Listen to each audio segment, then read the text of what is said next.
Hey, what is up everyone? Today we got a pretty unique story. It's narrated by Frederick Surrey. Get cozy and watch till the end, guys. Picture the space between galaxies, not the space between planets, where you might at least glimpse a nearby star.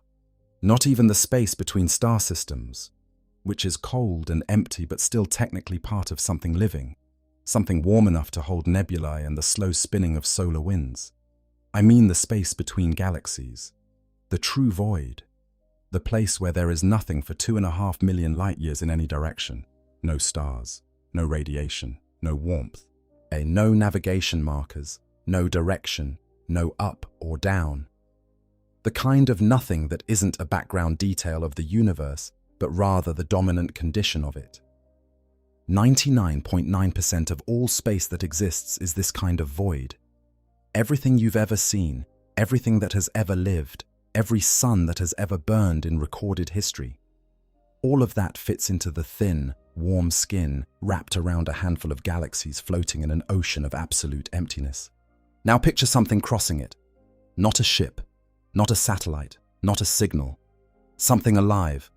Something so enormous that a single tendril of it would take decades to cross, even if it were moving faster than light. Something that doesn't need air or warmth or starlight. Something that drifts in the total absence of everything we consider necessary for life, and is not merely surviving, but waiting, dreaming in its own alien way.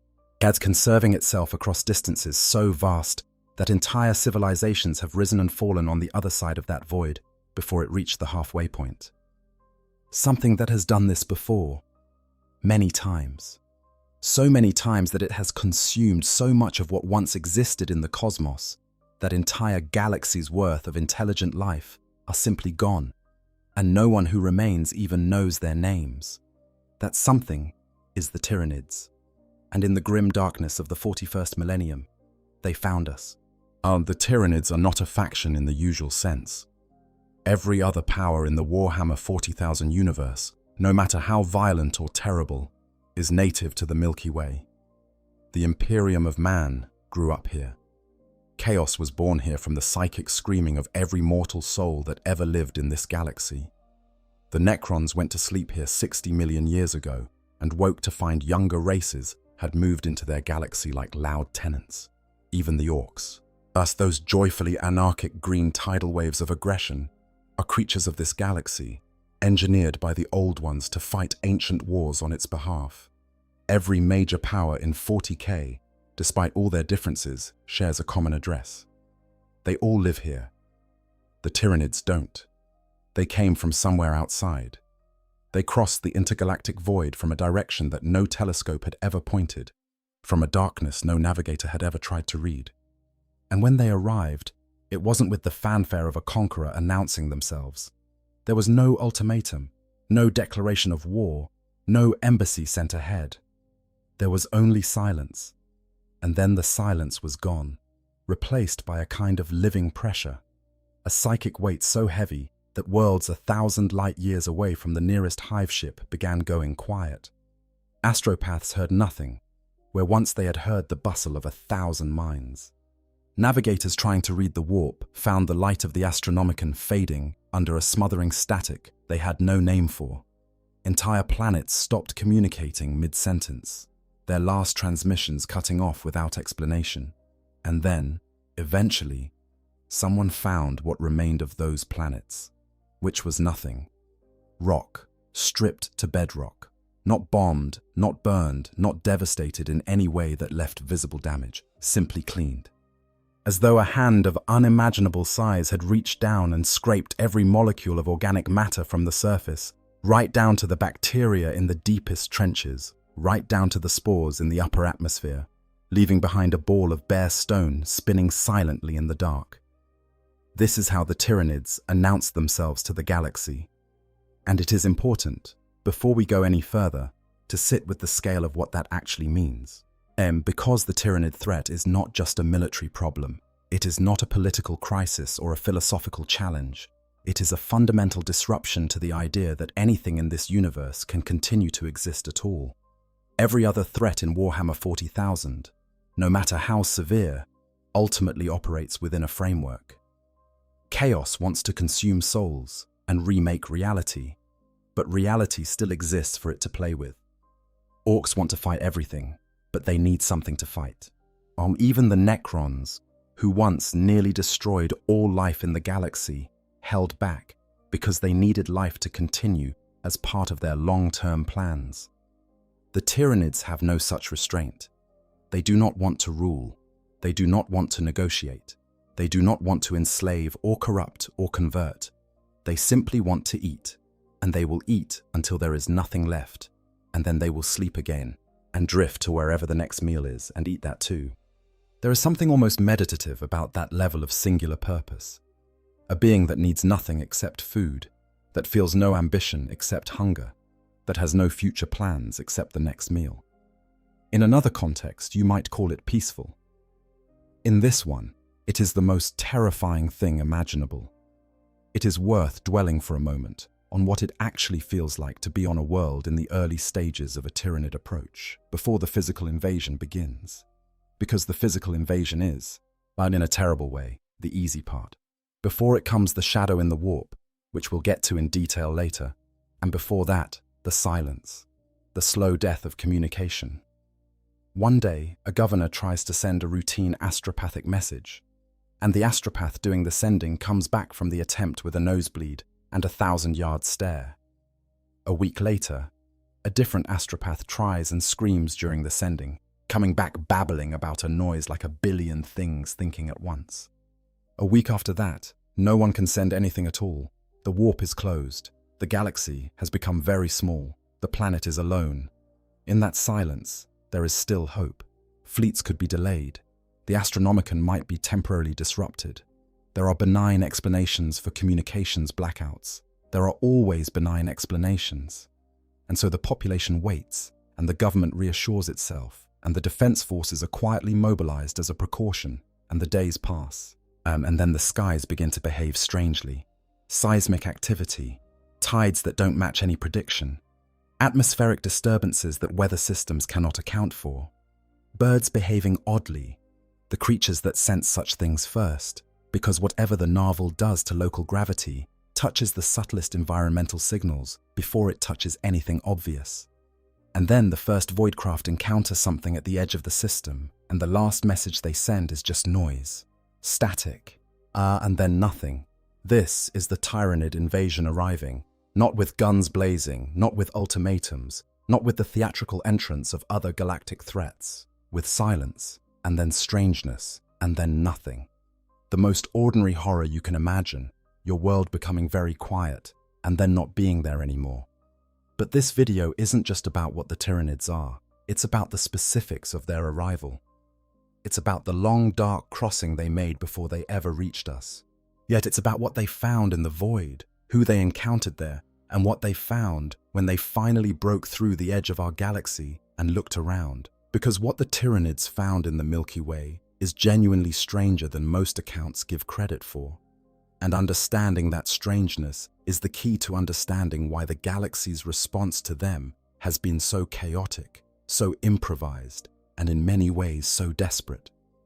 So let's start at the very beginning.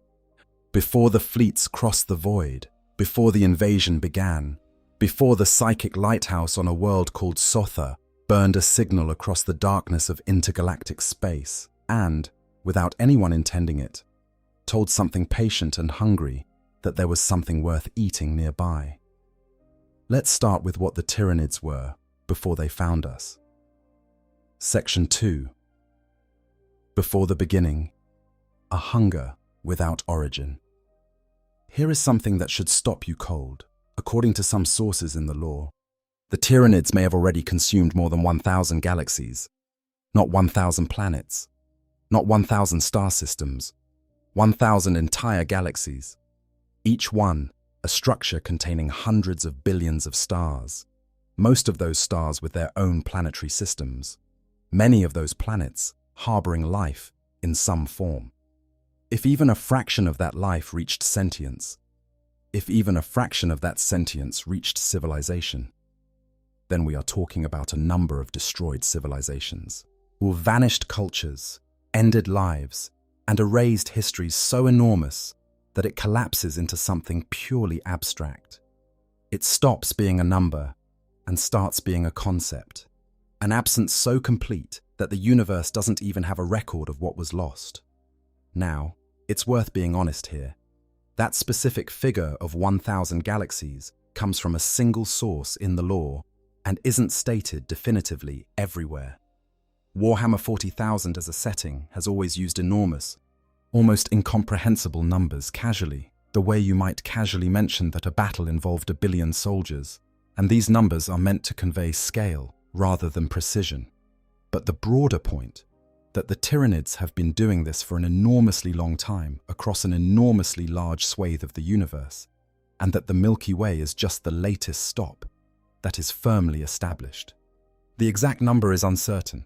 The pattern it represents is not. What makes this especially unsettling is that we don't know where the Tyranids come from originally. We know they come from outside our galaxy. We know they came from a direction corresponding to the intergalactic void, and that their path suggests an origin somewhere in the broader local group of galaxies, which is the cluster of roughly 50 galaxies that includes our own Milky Way and the Andromeda Galaxy, and dozens of smaller satellite galaxies orbiting both. But we know they were somewhere in that void when the signal from the Pharos reached them, but we don't know which galaxy they came from. We don't know if they began as a natural species that somehow evolved into what they are, or if they were engineered, or if they were once something else entirely and transformed over millions of years into the Great Devourer. We don't know if there is something like a homeland, some original birth world, where the first Tyranid organism ever emerged from whatever soup of primordial biology gave rise to it. We don't know these things because there is nobody left who could tell us. Whatever civilizations might have observed the earliest Tyranids before the hunger fully took hold, whatever species might have recorded encounters with them in those early stages, whatever worlds might have had the misfortune of being the first ones consumed, all of that is gone. All of it eaten. The Tyranids have not merely destroyed their history, they have consumed it. What we do know is what they are at a fundamental level, and that is fascinating in its own right. The Tyranids are a distributed organism, a single consciousness spread across an incomprehensible number of individual bodies and bioships. Every Tyranid creature that has ever existed, from the smallest ripper swarm skittering across a battlefield floor to the vast Norn queens deep in the heart of a Hive ship, to the Hive ships themselves which are so large that orbital defense batteries must target them like celestial bodies. All of these are individual cells in a single entity. They call it the Hive mind. The Hive mind is not a general issuing orders to troops. It's not a king directing subjects. It is something more fundamental than that. It is awareness itself distributed across an entire species. When a hormigaunt leaps from cover and tears through the neck of a soldier, it is not acting on orders it received. It is acting in the way that a white blood cell acts when it encounters an infection, instinctively, as part of a larger system, without individual deliberation. The hive mind does not need to command the hormigaunt any more than your immune system needs to convince your lymphocytes to do their job. They are part of the same organism, and the organism wants to eat. This is why Tyranids cannot be reasoned with. Not because they are stupid, they are actually extraordinarily sophisticated in a tactical sense, capable of learning from defeats and adapting between engagements, but because they are not individuals in any meaningful sense. There is no ambassador. There is no leader whose mind you might change. There is no political faction within the swarm arguing for moderation. There is only hunger, distributed across an infinite army, patient as geology, relentless as gravity. And somewhere in the darkness before they arrived here, this thing was drifting, sleeping, in whatever sense the hive mind sleeps, coasting through the void between galaxies in a state of hibernation so profound that individual bioships could drift for thousands of years without consuming meaningful resources, the organic matter within them, cycling and recycling. The life support systems running at minimum output. The vast communal psychic presence of the hive mind reduced to a low murmur barely distinguishable from the background radiation of the universe. They were waiting, essentially. Not in the way a predator waits in ambush, alert and tensed for the moment to strike. More in the way that a seed waits through winter, not watching, not planning, simply existing in a state of minimal requirement, conserving everything until something changed. Until something woke them. There is something worth sitting with here about the nature of the hive mind itself, because the hive mind is not simply a general directing its army. It is the army. Every Tyranid organism that exists, from the smallest ripper skittering through the ruins of a consumed city to the colossal Norn queen gestating new bioforms deep in the belly of a hive ship, is not a separate entity following orders. It is a cell. It is tissue. As the hive mind is not in command of the swarm, the hive mind is the swarm, experiencing itself through every individual creature simultaneously, processing sensory information from millions of bodies at once, formulating responses at a scale of awareness that has no human analog. Think about what that actually means in the void. While the fleet drifted in hibernation, the hive mind was not absent. It was simply very, very quiet. The same consciousness that in battle would be screaming with the input of a billion creatures fighting and dying across a planetary surface was here reduced to a slow murmur. Not nothing. Not sleep in the way a creature sleeps, with complete discontinuity of experience. More like a vast mind turned most of the way down, present but minimal. Aware enough to register, not active enough to respond to anything below a certain threshold of stimulus. This is important, because it means that the Tyranids' arrival at our galaxy was not an accident. It was not drift, not random wandering. The fleet had a general orientation, a direction maintained through the long crossing. The hive mind's deep background processing holding course across the void, even in near dormancy, pointed at whatever target it had identified before it entered the long sleep. The crossing of the intergalactic void was not blind. It was patient. Understanding this changes how you think about the Genestealer vanguard that preceded the fleet's arrival. The decision to send individual organisms ahead, to seed target populations centuries in advance, to plant the biological time bombs that would detonate into cults and uprisings at the moment of the fleet's arrival. That decision was not made locally, on the fly, by individual organisms responding to opportunity. It was a strategy. A plan conceived at the level of the hive mind itself, as spanning centuries of real time, requiring the maintenance of a connection across the vast distances between the vanguard organisms and the slowly approaching fleet, a psychic thread stretched almost impossibly thin across light years, but never quite breaking. The Tyranids have been planning the consumption of this galaxy for far longer than most of the galaxy's current inhabitants have existed. That something, in the end, was a war, a human war. And the humans involved had absolutely no idea what they were doing. Section 3. How something that large moves. Before we get to the moment the Tyranids were awakened, we need to spend some time understanding something that most people gloss over. We need to talk about how the Tyranids actually travel across those enormous distances, because the mechanics of it matter enormously to understanding why they arrived the way they did. As every other spacefaring civilization in Warhammer 40,000 uses the warp to travel faster than light. The warp is the psychic dimension underlying reality, a place where the emotional and spiritual energy generated by all living things coalesces into something like a fluid, a dimension that exists parallel to normal space, and in which the physical laws of normal space do not apply. It can be traversed, sort of, the way you might travel through a particularly unstable and actively hostile tunnel system.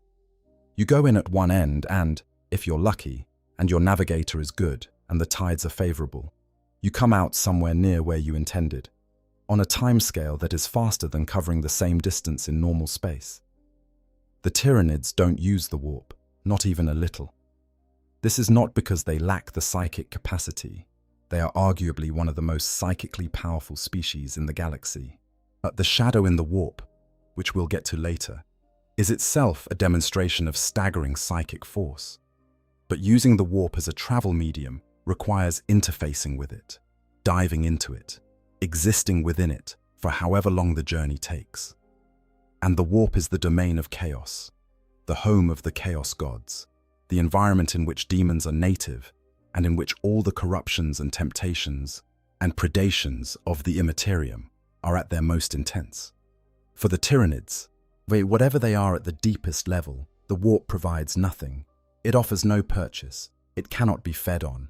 It is not biomass. It is something entirely alien even to them. So instead, they use something called a narval. The narval is one of the most remarkable organisms in the entire Tyranid catalogue, and it is almost completely overlooked because it doesn't show up on the battlefield.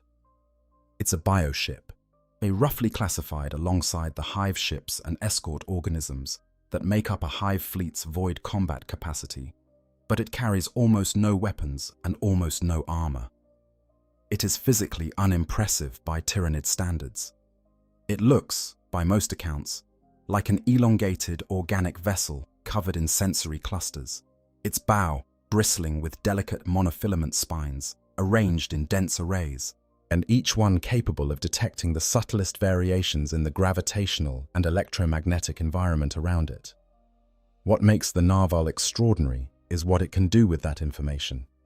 From an enormous distance, the exact range is not specified in the lore, but context implies it can operate across interstellar distances at minimum. A narval can detect the gravitational signature of a distant star system.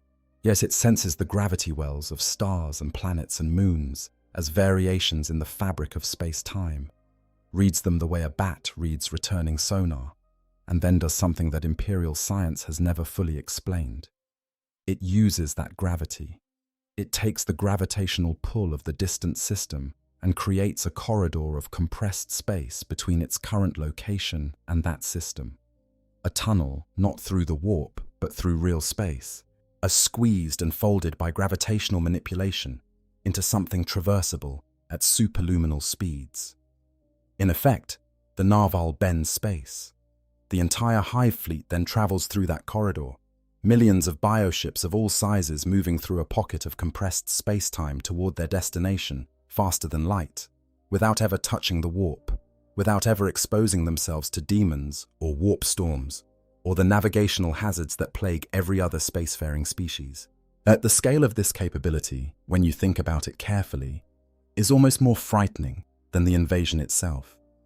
Every other civilization in the galaxy that travels faster than light does so by essentially cheating, by stepping sideways out of normal space and into the warp, where different physical rules apply, and exploiting those rules to cover distance faster than light could cover the same distance in normal space.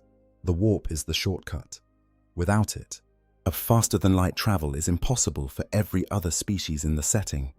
The Tyranids have found a different shortcut, one that operates entirely in real space, one that has no duration during which the travelers are exposed to the warp's predations, no navigational hazard from warp storms or chaos incursion, no risk of coming out in the wrong place because a navigator misread the Astronomicon.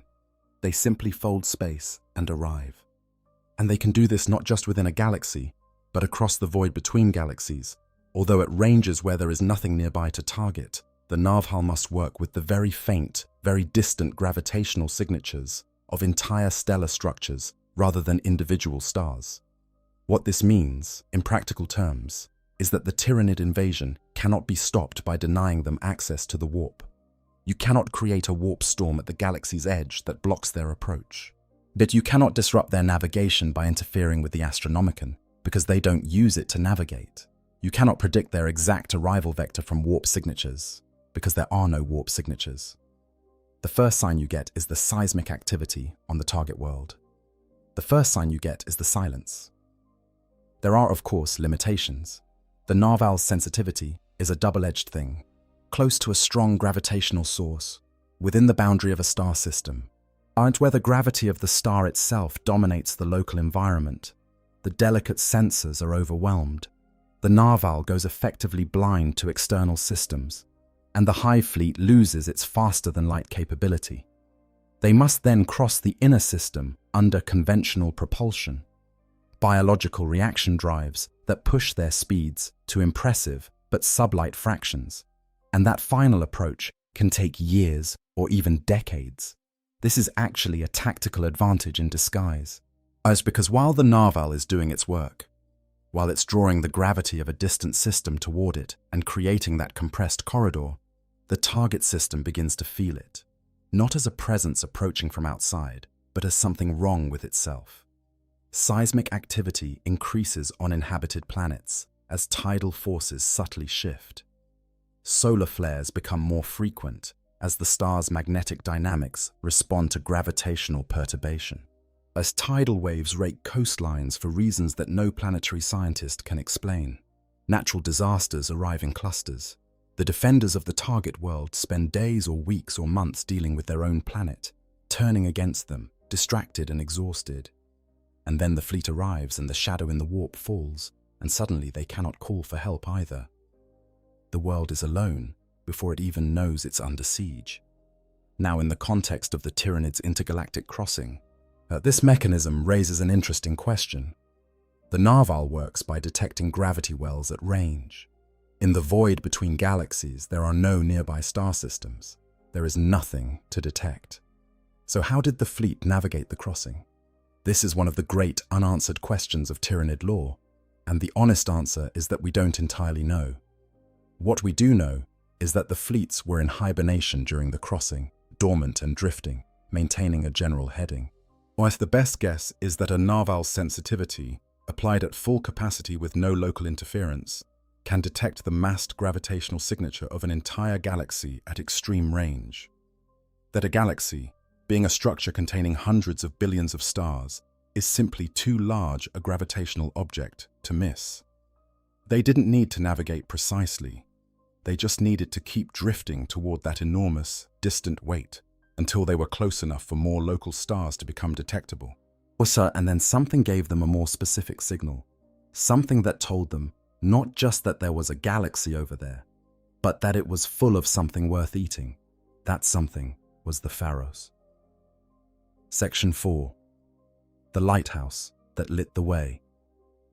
We need to go back approximately 10,000 years before the main events of the 41st millennium, back to a period called the Horus Heresy, when the Imperium of man was tearing itself apart in the greatest internal conflict in human history. The specific moment we're interested in is small. In the context of the heresy, it is practically a footnote, a single battle on a single planet in a corner of space that was, at the time, not particularly important to the main events unfolding elsewhere. But consequences don't scale to intentions, and the consequences of this battle turned out to be the most far-reaching in all of human history. They just took 10,000 years to arrive. The planet was called Sotha.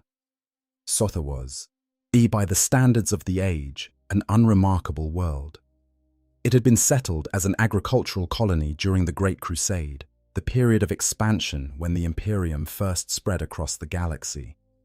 It had a small garrison of ultramarines, the 199th Company, a standard protective detail for a minor world, and a community of archaeologists and xenoculturists who had been drawn there by the presence of something strange inside a local geological feature called Mount Pharos.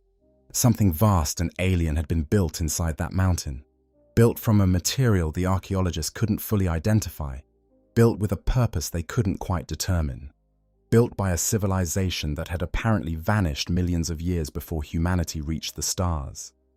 What had been built there was a Pharos device, and a Pharos device was, in essence, a beacon, a navigational and communication instrument of extraordinary power.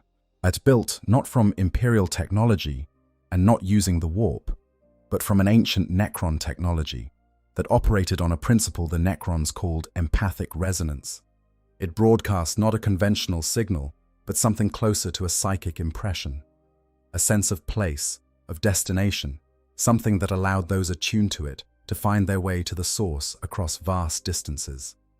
The device was rediscovered during the heresy by a loyalist Iron Warriors warsmith named Barabbas d'Antioch, and a genuinely fascinating figure who had remained loyal to the Emperor when his legion turned traitor, and who now served the Ultramarines Primarch Robote Guilliman. Guilliman had a problem: the Ruin Storm, a catastrophic warp event conjured by the traitor Word-Bearer's legion, had cut off the entire eastern fringe of the galaxy from the rest of the Imperium. He couldn't reach Terra. He couldn't communicate with the Emperor. He had no idea what was happening at the galactic center, where the fate of humanity was being decided. He was ruling his own small interstellar empire, Imperium Secundus, in isolation, with the fate of his father's dream uncertain. The Pharos, once activated, could serve as a beacon to draw scattered loyalist forces to Macragge. It could pierce even the darkness of the ruin storm and allow coordination across a sector of space that had gone effectively deaf and blind. Guilliman had Dantioch activate it, and it worked. The loyalist forces rallied. The scattered soldiers and ships that had been lost in the ruin storm found their way. But the Night Lords, one of the traitor legions, discovered the beacon and came to seize it. They understood its value as a navigational tool and wanted it for their own purposes, specifically to locate their Primarch Conrad Kurze, who was somewhere in the void. They attacked Sotha in force. The defense was desperate, and in the end, Dantioch made the decision that sealed humanity's fate 10,000 years later. To deny the Pharos to the Night Lords, he overloaded it. He pushed the device far beyond its operational limits, and the resulting burst of psychic energy was extraordinary. Not merely powerful, not merely visible across the eastern fringe. The burst propagated outward across space-time at a speed that defied normal physics, screaming across light years, across hundreds of light years. It's across the width of the galaxy and then beyond the galaxy's edge, carrying into the intergalactic void, bleeding its signal into the darkness between stars where nothing was supposed to be able to hear it. Something heard it. In the epilogue of the novel Pharos by Guy Haley, one of the canonical sources for this event, we get a glimpse of what happened out in the void when that signal arrived. The Tyranid fleet is described as dormant, drifting, yet the vast consciousness of the hive mind running at minimal capacity. Reflexive sensor organisms, the kind of low-level biological machinery that never really sleeps, register the pulse. They don't understand it, not in any intellectual sense, but they recognize it.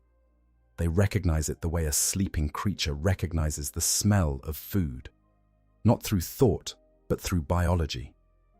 The signal says, there is life over there. There is a concentration of psychic energy that means minds.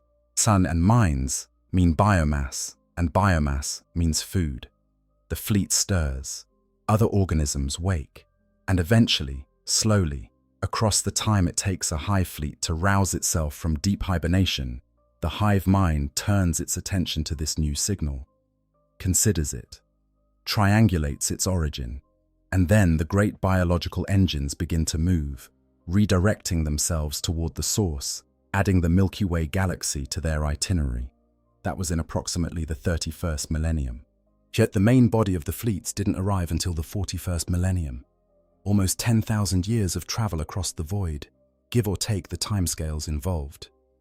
Based on rough calculations, the closest major external galaxy being Andromeda at 2.5 million light-years, the Tyranids likely much closer to our galaxy when the signal hit them. They were probably somewhere between tens of thousands and a couple 100,000 light-years from our galaxy's edge when they changed course. At 10 times the speed of light, that journey would take between roughly 10,000 and 20,000 years. The timing fits with arrival in M41. But here is the part that makes it genuinely tragic. Nobody on Sotha knew what they'd done. Dantioch was trying to save his comrades. He was making the pragmatic military decision of denying a strategic asset to the enemy. He succeeded. The Night Lords were driven off. The battle was won. By any reasonable measure, Dantioch was a hero of the Imperium on that day, and he died a hero. He never knew that his heroic act had sent a dinner invitation to something that wouldn't arrive for 10,000 years. Guilliman had the Pharos destroyed after the heresy. He filled the tunnels in Mount Pharos with ferrocrete. He appointed a permanent guard to Sotha. He did everything right. He was just already too late. The signal had already crossed the void. The fleet had already turned, and 10 millennia later, our Sotha would be consumed by the very invasion it had summoned. Section 5. The Silent King's Warning. Here is another story that begins in the darkness between galaxies. Around the same time, the Tyranid fleets were completing their long journey toward our galaxy's edge. A figure drifting in that same void. Not asleep, not hungry, just alone, as penance. Sarek, the silent king of the Necrons, had been in self-imposed exile in the intergalactic void for millions of years, not thousands, millions. He had left the Milky Way at the conclusion of the war in heaven, that ancient conflict between the Necrons and the Old Ones that had nearly ended all life in the galaxy 60 million years before the 41st millennium. And he had taken to the void because he could not bring himself to sleep as his people had slept. He was the one who had made the deal with the Satan, the star gods, that had transformed the Necrontyre from mortal creatures into undying machines of living metal. Or he was the one who had stripped his entire species of their flesh, their emotions in any raw form, their mortality, and whatever capacity for joy or genuine feeling they had once possessed. He had done it in exchange for immortality and power. He had done it believing it was the right choice for his people. He had been wrong. And unlike the rest of the Necrons, who slept through the consequences of that decision in their tomb worlds across the galaxy, Zarek remembered, he was the only Necron who fully retained his memories of what his people had been before biotransference, and the weight of those memories was sufficient to prevent him from resting. So instead of sleeping, he had exiled himself. He had taken his personal vessel, described as a planet-sized sepulchral engine, which gives you some idea of the scale of Necron ambition, and his Sarikhan dynasty retainers in their stasis crypts, and sailed out into the void to think and grieve and plan.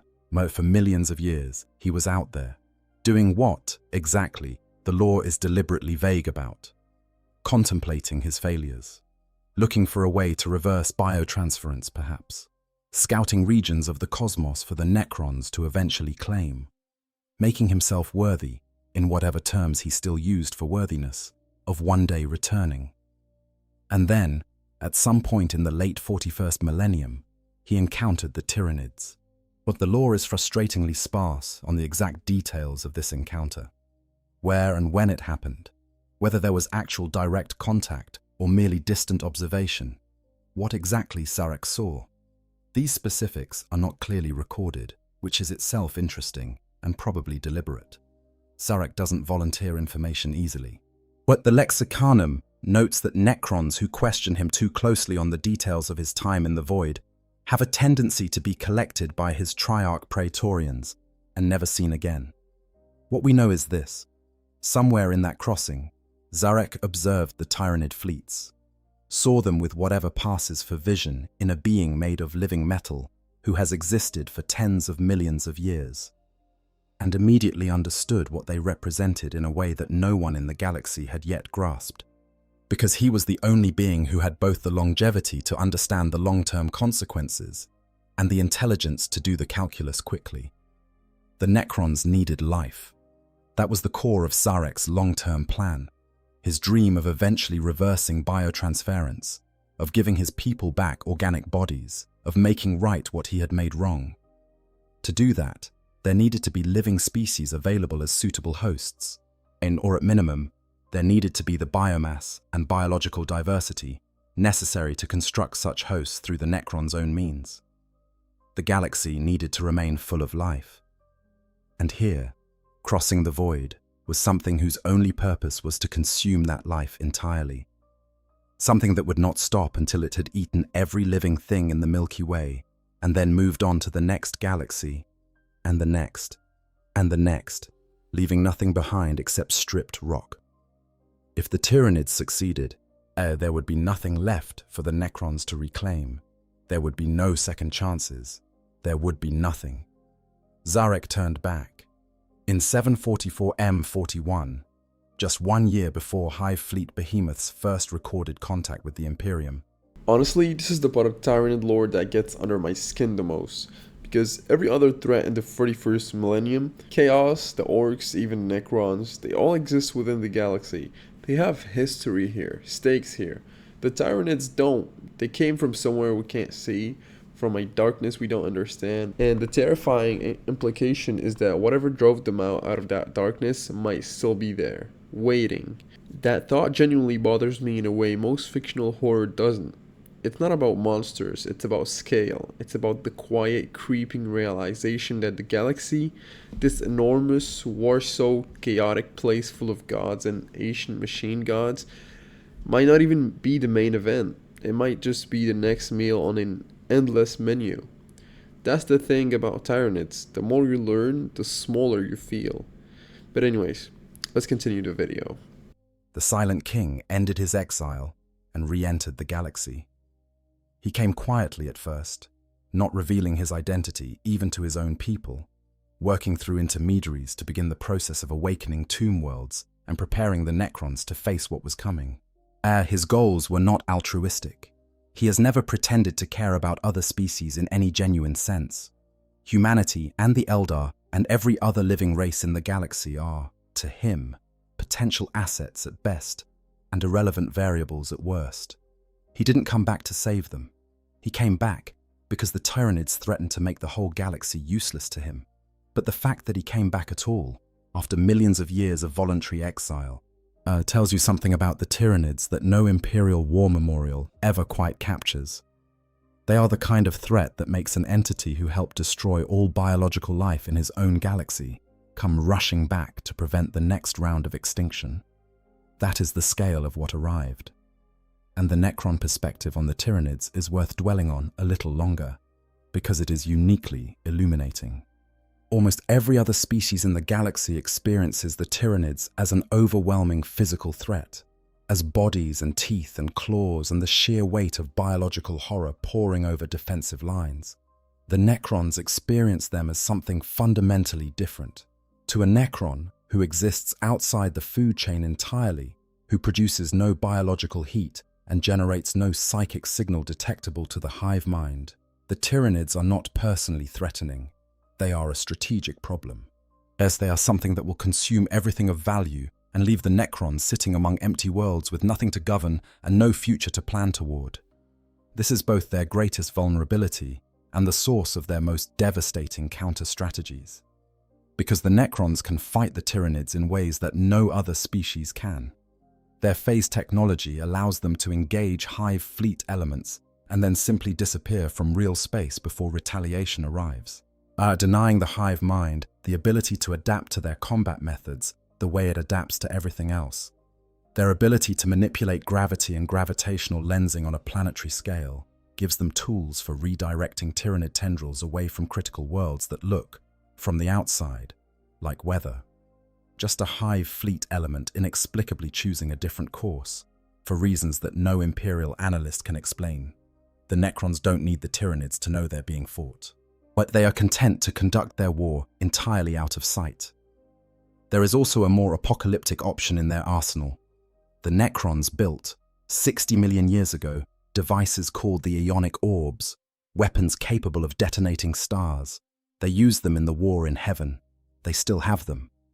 The calculus of deploying such a weapon against a Hive fleet is complicated. You would need to lure the fleet close enough to a star that the resulting supernova would catch the majority of the fleet. And the collateral damage to any inhabited worlds in the system would be total.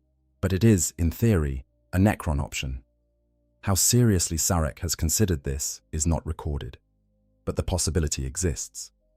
For now, Sarek's campaign against the Tyranids is the quietest major conflict in the galaxy's current history. He fights without announcements, achieves results without recognition, and is winning engagements that the Imperium doesn't even know are being fought, as the galaxy is being defended by someone who has never once claimed to be its ally. Section 6. The vanguard that came first.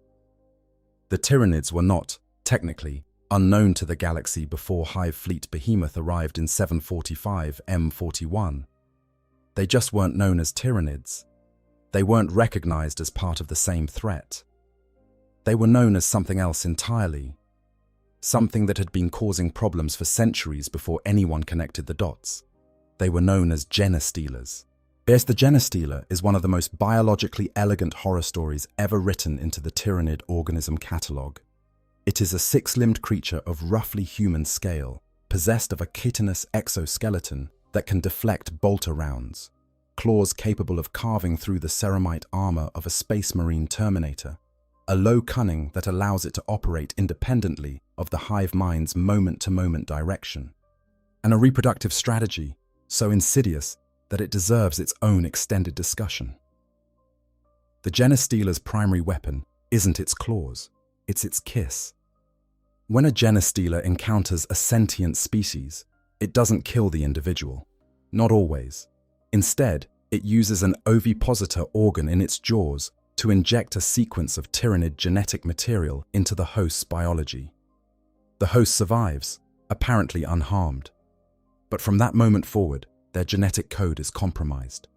When they have children, well, those children are hybrids, partly human, partly Tyranid, shaped to look mostly like their parents, but carrying Tyranid traits in their cells. The second generation is more heavily influenced. By the third or fourth generation, the hybrids look increasingly alien. And throughout all of this, the entire infected lineage is psychically linked to the original Genestealer. They worship it. They protect it.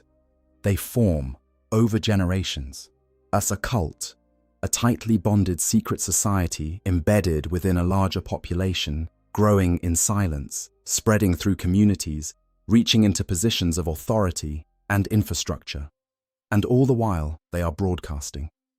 Unconsciously, without intending to, the brood mind of a Genestealer cult generates a psychic signal in the warp, a beacon, a call, a dinner bell rung so quietly that only the hive mind can hear it, but heard across hundreds of light years once the fleet is close enough to listen. When the hive fleet arrives in range of that signal, the cult rises. It sabotages defenses. It assassinates generals. It opens gates that should have stayed closed. And the planet, which might have been able to mount some meaningful resistance if it had any warning, instead faces the full invasion already compromised from within. The Genestealer infiltration strategy works on timescales of decades or centuries. What a single infected individual can doom a world before their great-grandchildren are born. And by the time the fleet arrives, the cult may number in the millions, woven through every layer of the planet's society. Genestealers were first encountered by the Imperium on the moons of Imgal, in what the records date to approximately 541, roughly 200 years before Hive fleet Behemoth arrived. They were initially catalogued as an entirely separate species, native to Imgal. And there were serious scholarly efforts made to understand them as such. These were the Imgal Genestealers, a specific strain that had apparently been cut off from the hive mind for so long that they had developed independently, becoming physically distinct from standard Genestealers, developing a tentacled maw instead of the usual biting structure, and evolving a remarkable ability to subtly reshape their own physical form to better absorb incoming damage. They had been separated from their parent hive fleet for so long that even their genetic instability had become a defining trait. The hive mind, when it finally arrived in their vicinity, refused to reabsorb them. Their genetic modifications were considered too unstable to risk contaminating the broader Tyranid gene pool. So they remain as outcasts, the exiles of the swarm, forever searching for the connection to the hive mind they lost, never quite finding it, hopping from ship to ship and world to world in a biological echo of longing. But the Imgal Genestealers were not the only early signs. Inquisitorial records from M35 suggest encounters with Tyranid bioforms, and the discovery in 937 M41 of a dormant bioship buried under the surface of a world called Nosquam Fundamentibus, where it had lain since approximately M34, of more than 7,000 years, confirmed that individual Tyranid organisms had been drifting through the galaxy long before any organized invasion. Some xenobiologists have looked at particularly dangerous alien predators found on worlds like Katakan and the jungles of Fenris, and speculated that they might be the degenerate descendants of Tyranid bioforms from ancient incursions that failed or were never followed up on. The galaxy, in other words, had been salted, not deliberately in every case. Some of it was biological drift, bioships that had gotten lost or damaged during those early probing approaches, organisms that had escaped or been left behind. But some of it was intentional. The Genestealer cults were intentional. The seeding of particular organisms on particular worlds was intentional. Wherever a Genestealer found a population to infect, it planted a seed that might not bloom for a century or more. By the time Behemoth arrived, the cults were already active on dozens of worlds in the Eastern Fringe, and some of them had already reached the stage where the uprising was imminent. The mechanics of how a Genestealer cult actually operates deserve more examination than they typically receive, because they are not simply a military infiltration strategy. They are something more insidious. The infected lineages don't know they've been compromised. The brood bond, the psychic link that connects all infected individuals to the original Genestealer patriarch, doesn't feel like corruption to those within it. It feels like belonging, like family, like a warmth that they can't fully explain, but that makes them feel, in a way they might struggle to articulate, that they are part of something larger than themselves, something that loves them and will protect them and needs them. This is not metaphorical. The brood bond genuinely produces feelings of kinship and security in the infected. The Genestealer cult is not held together by fear or coercion. It is held together by something that, to its members, feels exactly like love. They protect the patriarch and the brood not because they were commanded to, but because they genuinely care in a biological sense, as because the same psychic bond that connects them to the hive mind has been tuned to produce exactly this emotional response in their human neurochemistry. The horror of this, and I want to be really clear about why this is one of the most quietly terrifying elements in all of 40k lore, is that the people being used as instruments of planetary destruction are not villains in the usual sense. Many of them are just people, ordinary citizens who inherited this condition from parents or grandparents, who grew up in a community that felt warm and close and protective, who were told that the approaching fleet was not something to fear, but something to welcome, that it was their family coming for them. They greet the invasion with arms open, and by the time they understand what they were really inviting, there is nothing left of the world for it to matter. The cults also function as extraordinary intelligence assets, infiltrated into planetary defense forces, local government, communications relays, manufactorums, void ports, sometimes simultaneously across multiple institutions on the same world. They provide the hive mind with granular information about every defensive installation, every troop disposition, every supply route. When the uprising begins, they don't just open gates. They disable shield generators. They sabotage void shield arrays. They assassinate commanders in the hours before the fleet's approach vector becomes visible to orbital sensors. They do everything an enemy spy network could do if that network had had generations to penetrate every layer of the target society and had a genuine biological incentive to succeed. The Inquisition has spent centuries developing counter-cult protocols. The Ordo Xenos has libraries of documentation on how Genestealer infection manifests in human populations, what the physiological markers look like in first-generation hybrids, how to identify the distinctive behavioral patterns that suggest brood bond influence. There are psychers trained specifically to detect the unique psychic signature of the brood bond, to feel for the subtle pressure of a patriarch's presence in a crowd. There are entire divisions of the Death Watch whose sole specialization is the surgical elimination of Genestealer patriarch organisms before their cults reach critical mass. And none of this is enough to catch them all. The Imperium is simply too large, the approaches of the hive mind too many, the centuries available for infiltration too generous. For every cult the Ordo Xenos identifies and burns out, there are others it never finds, growing quietly in the dark, waiting for the signal that something is coming for them. The Tyranids didn't arrive. They had been arriving quietly for centuries. and nobody had understood what they were seeing. Section 7. Hive Fleet Behemoth and the First Tyrannic War. In 745 M41, a small Adeptus Mechanicus research outpost on a world called Tyran Primus received the first impact of what would later be called Hive Fleet Behemoth. The outpost was annihilated so completely and so quickly that the Mechanicus scientists barely had time to gather their observations before the end came. But one of them, a magos named Varnak, was thorough to the last. He compiled every piece of data his instruments could capture about the incoming organisms, encoded it into a data codex, and lowered it into a bore shaft 3,000 meters underground, sealed inside a container designed to survive almost anything. He did not survive. The world of Tyran was consumed in hours.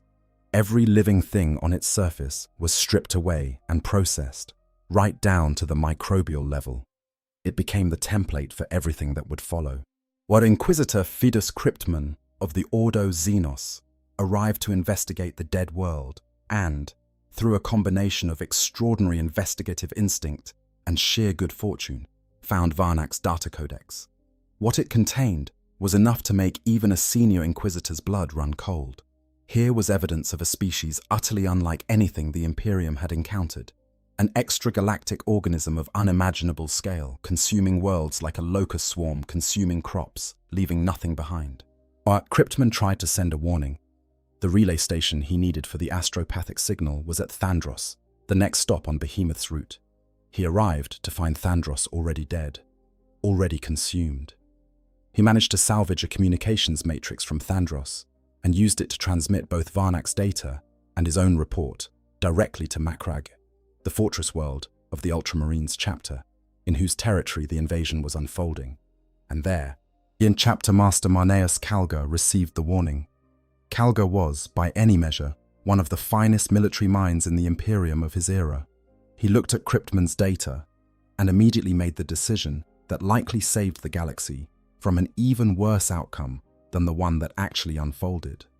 He chose to make a stand, not to fall back, not to conduct a fighting retreat. He chose to concentrate every resource the Ultramarines and the surrounding Imperial forces could muster at Macragge itself. It the most fortified world in the region, and force the fleet to break against that defense rather than allow it to continue pushing deeper into populated space. It was the right call, and it nearly wasn't enough. What followed was a war of nightmares. Hive Fleet Behemoth had no subtlety, no finesse, nothing like the later Hive Fleet's cunning or adaptability. It was raw appetite given form, a single devastating push straight into the heart of the Ultramarines' territory. It consumed Prandium, a paradise world of extraordinary beauty whose loss would be mourned for centuries. It swallowed system after system on its approach to Macragge, each world stripped clean, each population absorbed, the resulting biomass fed directly into the fleet's growth and reproduction, making it larger with every meal. By the time it reached Macragge, it was enormous. In space, the battle was a horror. Behemoth's bioships didn't form up in tactically clever formations. They simply came, wave after wave, hurling themselves at the Ultramarines' defense fleet and the orbital platforms that ring Macragge. The first assault wave destroyed a battle barge, one of the most powerful warships in the Space Marine arsenal. The third wave wiped out most of the merchant fleet drafted into service as emergency warships. By the ninth wave, the orbital stations were running blood.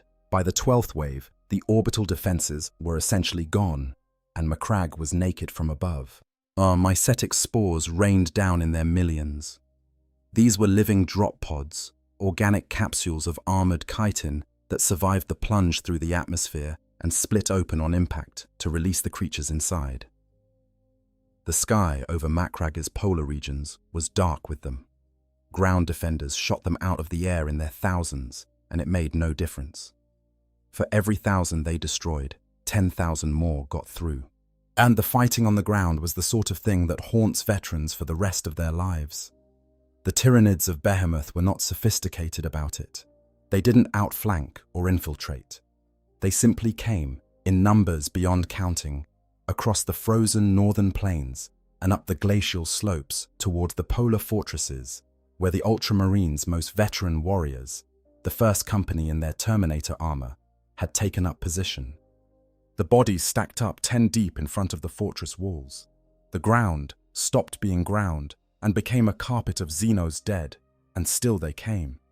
Marneus Calgar was down on the surface leading the defense. He held Cold Steel Ridge long enough to buy time for additional fortifications, but eventually the Hive Mind sent a weapon specifically designed to deal with him. The Swarm Lord, a unique and terrible creature, the apex predator of the Hive Mind's tactical arsenal, an organism that is essentially the Hive Mind's executive, while given physical form, was deployed to the ridge. The Swarm Lord is not the same as a normal Hive Tyrant. Where a Hive Tyrant is a powerful command organism that coordinates local swarm activity, the Swarm Lord remembers. Every time it is killed and its biological matter reabsorbed, the Hive Mind reconstitutes it, and it retains the knowledge and tactical insight of every previous incarnation. It is, in the most literal sense, unkillable in any permanent way, because every death teaches it something. The Swarm Lord at Cold Steel Ridge engaged Calgar directly and nearly killed him. His honor guard saved his life barely. Calgar was evacuated to his flagship in orbit, which was itself the last serious Imperial presence in space around Macraga, since the rest of the fleet had been largely destroyed. And from there, he took command of what remained and tried to figure out how to win. What he found, through desperate analysis of the battle patterns, was something crucial. When a major bioship, one of the large nodes that served as neural coordination centers for the fleet, was destroyed, the surrounding ships briefly lost coordination. They became disoriented, thrashing and reactive rather than purposeful. If you could destroy bioships fast enough, in the right sequence, you could create cascading disruption across an entire fleet section, as it was like targeting the brain cells of a distributed organism. Kill enough of them quickly enough, and the whole loses coherence. Kryptman helped execute this strategy. The Imperial forces hit the Tyranid fleet's command nodes in a focused series of strikes, burning through their own ships to do it, suffering enormous casualties in the process, but creating the disruption Calgar needed. The Tyranid fleet's coordination faltered, and then from the warp came reinforcements. In Battlefleet Tempestus, the major Imperial fleet of the Segmentum Tempestus, translated into real space at the edge of the Macragge system, over 200 warships arriving just as the Tyranids had begun their retreat to reform and regroup. But even with fresh reinforcements, even with 200 warships pressing the attack, the Tyranids still had numerical superiority. The battle hung in the balance at Circe, the ringed world at the system's edge, where the Tyranids had hidden a second fleet among the planetary rings. And in the end, it was the sacrifice of a single ship, the Emperor-class battleship Dominus Astra, whose captain drove it into the heart of the Tyranid formation and detonated its warp drives. That turned the tide. The resulting warp vortex tore the Tyranid fleet apart. The First Tyrannic War was over, and the cost was staggering. The entire Ultramarines First Company, yet the most veteran and experienced warriors in the chapter, had been wiped out to the last man at the Polar Fortress. They had been found where they had fallen, still in formation, still facing the enemy, the bodies of Tyranids stacked around them in piles that the chapter records describe as mountains. These were Terminators, warriors in the most heavily armored suits in existence, superhuman fighters with centuries of experience, all dead, as the chapter's operational strength remained below 50% for nearly a century afterward. The chapter banner of Macragge was furled and put away. The chapter, Master Marneus Calgar, survived, but was critically injured. Think about that for a moment. Not in terms of the Ultramarines' institutional recovery, which was long and painful, but in terms of what it means that the galaxy's finest warriors, in the galaxy's strongest armor, are fighting on terrain they had chosen and fortified over the preceding weeks, simply could not hold. Not because they fought poorly, not because their tactics were wrong or their courage failed, but because the numbers coming at them were so vast and the willingness of the swarm to spend organisms on the problem so absolute, that eventually the math ran out. An ultramarine Terminator in Crux Terminatus armor is one of the most formidable things you can put on a battlefield. But even they have limits. Even they can be ground down. Even they, given enough time and enough opponents and enough wounds accumulating in enough small moments, can die. The polar fortress fell when the last defender fell. Every single one of them. They didn't retreat. There was nowhere to retreat to. They held, and they held, and they held, and then they were gone. Beyond the human cost, there was the physical one, Prandium, a paradise world, as one of the most beloved in the Ultramarines' domain, famous across the segmentum for its extraordinary natural beauty and the prosperity of its population, had been consumed. A world that had taken thousands of years of careful stewardship to develop, wiped clean in hours. The people of Prandium were gone. Not dead in the sense of having graves or memorials. Not killed in the sense of leaving bodies behind. Consumed. Processed. Broken down into biological material that fed the fleet that killed them. It is one of the most complete forms of erasure imaginable, and the Ultramarines carry that loss with them the way a body carries a scar. Something that doesn't stop you functioning, but never quite stops hurting. Chaplain Orton Cassius, one of the survivors, sought and received permission to create something new in the wake of this catastrophe, the Tyrannic War veterans. Us warriors who had survived the invasion and whose entire specialization would be killing Tyranids. Every lesson learned at Macragge, every adaptation, every technique developed in that desperate grinding defense would be codified and preserved in this new cadre. They would be assigned to the Death Watch. They would teach others. They would ensure that the next time this happened, the galaxy would be at least slightly better prepared. Cassius himself is worth noting. He was old even before the first Tyrannic War. Old enough that his skin had darkened and toughened to the point where he no longer looked entirely baseline human. The accumulated weight of centuries of transhuman biology pushing against its limits. The war made him harder still. He became focused on understanding the Tyranid threat with a comprehensiveness that bordered on obsession, compiling observations and counter-tactics, and never allowing himself to simply move on to the next campaign the way other warriors might. His hatred of the Tyranids is famous throughout the Adeptus Astartes, described not as passionate burning grief, but as something colder and more methodical. The implacable focus of someone who has decided a problem will be solved and is working through every possible means to solve it, without theatrics, without ceremony, simply working. He has been fighting them for centuries. But he is still fighting them now, and they would be needed, because Behemoth was not the last. Section 8. Kraken, Leviathan, and the fleets that followed. The hardest part about the Tyranid invasion, the thing that makes it genuinely different from every other threat the galaxy faces, is the escalating scale. Each major Hive fleet that arrived was larger, more sophisticated, and more strategically capable than the one before it. The Hive mind learned, not just tactically, or not just in terms of what weapons worked against what defenses. It learned at a fundamental biological level, incorporating the genetic information of every species it consumed, every soldier whose remains it processed, every world whose ecosystem it stripped, into an ever-expanding library of adaptations that it could call on the next time. Behemoth had been defeated. But the Hive mind did not grieve for Behemoth. It catalogued the experience. But the Second Tyrannic War came approximately 250 years after the first. A period of relative peace had led many in the Imperium to hope that Behemoth had been the sum total of the Tyranid species in this galaxy, one great push that had been repulsed. Official voices in the Administratum had begun questioning the expense of maintaining the large military presence that had been kept on the eastern fringe since the First War. Perhaps the Tyranids were defeated. Perhaps they would not return. They were spectacularly wrong. Hive Fleet Kraken arrived in 992 M41, and it was immediately clear that this was a different kind of threat.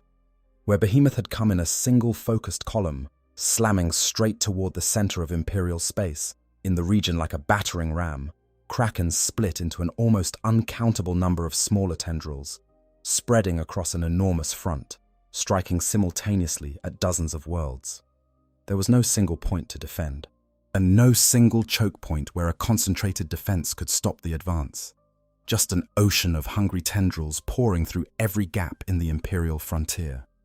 Before anyone even understood the scale of what was happening, worlds along the eastern fringe began erupting in rebellion and civil disorder. Riots in places that had been stable for centuries. Terrorism in systems that had no obvious enemies. Sabotage of military installations by people who seemed to have no political motivation. As the Inquisition eventually realized what was happening, the Genestealer cults, seeded decades and centuries earlier by Kraken's vanguard organisms, were activating. The destabilization was not organic. It was coordinated by the Hive mind, timed to precede the physical assault, designed to ensure that by the time the bioships arrived, the worlds they targeted were already fractured from within. And among the most significant engagements of the Second Tyrannic War was the assault on craft-world Iyanden. Iyanden is one of the great craft worlds, the vast city ships on which the remnants of the Eldar civilization traveled the galaxy, their populations numbering in the millions, their culture ancient beyond human reckoning. It had known the Tyranids were coming. The Eldar's psychic abilities had let them see Kraken approaching well in advance, but a craft world cannot move quickly. It cannot evacuate. Its population had nowhere to go, so they prepared. Every warrior available was mobilized. Even the dead were brought back. Iyanden's Wraithguard and Wraithlords, constructs animated by the souls of Eldar who had died and been bound into mechanical bodies through the Elder Spirit Stone technology, were deployed in numbers that spoke to the scale of the crisis. And still the Tyranids came, and still they were not enough. The battle for Iyanden was one of the most devastating engagements of the war, a grinding nightmare of attrition as Kraken's forces pushed through the craft world's halls and galleries and gardens, consuming whatever they killed. The Tyranids growing from the Eldar's own bodies, even as the Eldar fought. What saved Iyanden was Prince Iriel, an Eldar admiral who had been exiled from the craft world years before for tactical decisions that had saved lives but violated protocols, who came back with his Corsair fleet when he heard what was happening to his home, and who killed the lead Hive tyrant of the assault force with a weapon called the Spear of Twilight. An incredibly powerful but deeply cursed artifact that doomed its user even as it delivered victory. Iriel saved Iyanden. He has been dying ever since. The craft world survived, but it was hollowed. Its living population was a fraction of what it had been. To this day, Iyanden fights more with its wraithbone constructs than with its living warriors, because there simply aren't enough living warriors left. Simultaneously, Calgar, recovered somewhat from his wounds in the First Tyrannic War, led the defense at Ishar IV, a heavily fortified Imperial world that became the pivot point for Kraken's advance. He had prepared. He had the Tyrannic War veterans. He had adapted tactics from the lessons of Macragge, and when the Swarm Lord appeared again, Calgar faced it again. And this time, he killed it. Not permanently, never permanently with the Swarm Lord, but in this engagement, at this moment, Calgar was the one left standing. Kraken was broken at Ikar IV, and Iyanden, its remaining fragments scattering into splinter fleets that would plague the galaxy for decades afterward, feeding on isolated worlds and growing toward the potential of reforming into something dangerous again.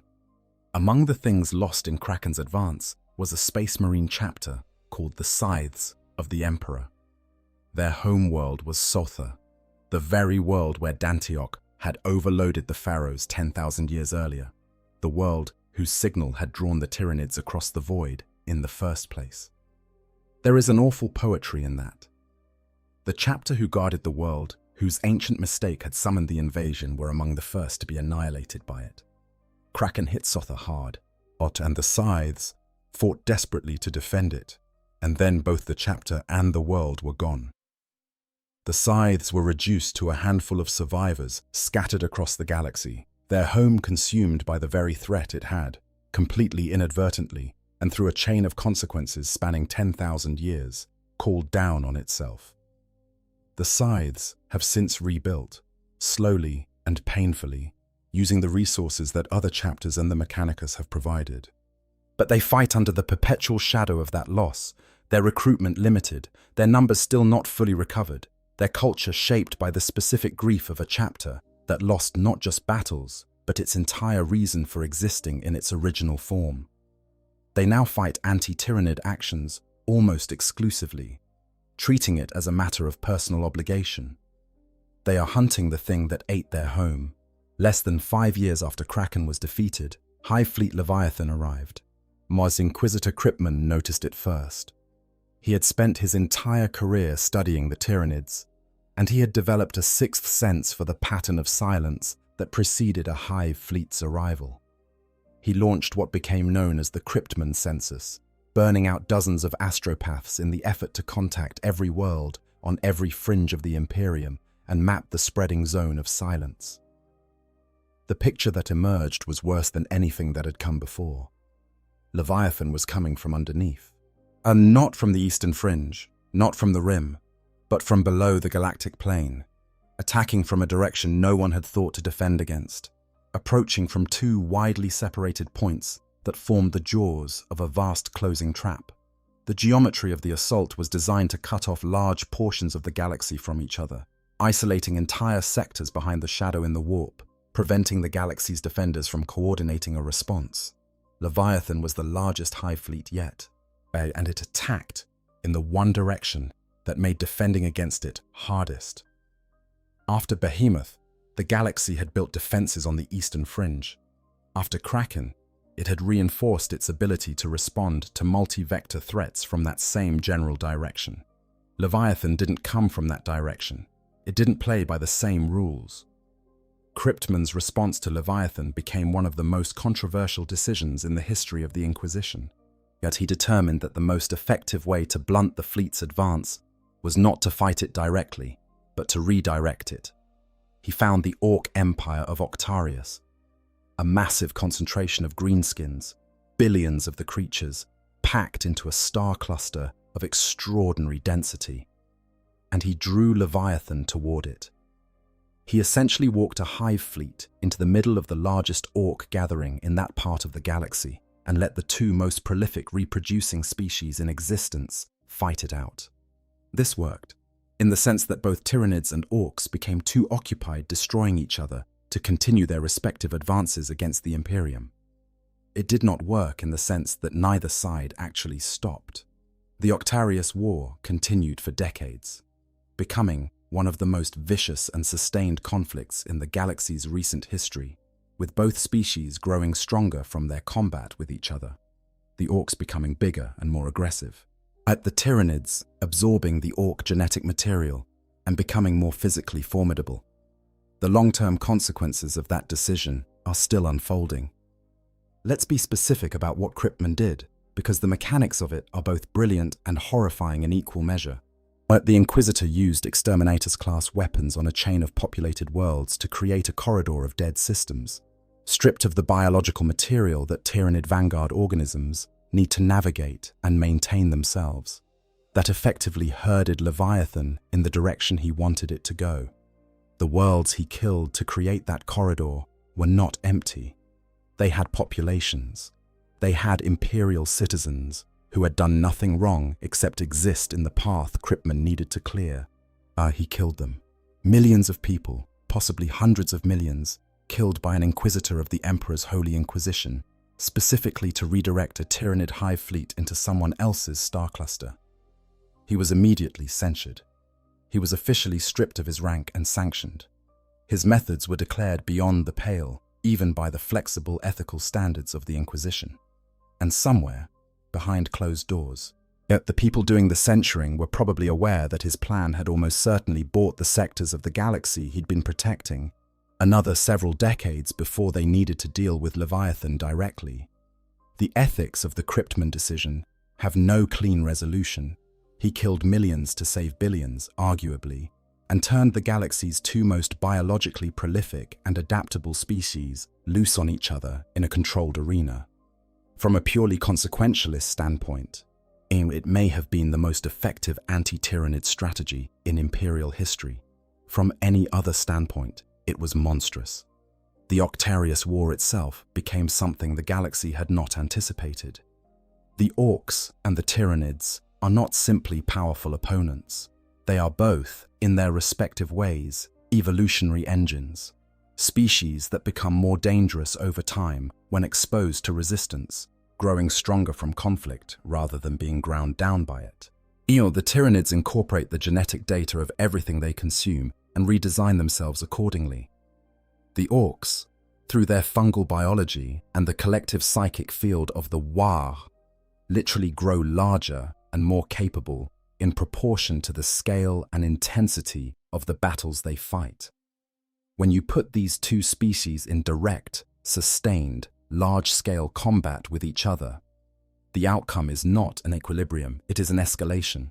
The Orcs of Octarius became the biggest and most dangerous orcs in the galaxy, fighting on a scale that had not been seen since the worst of the ancient orc invasions.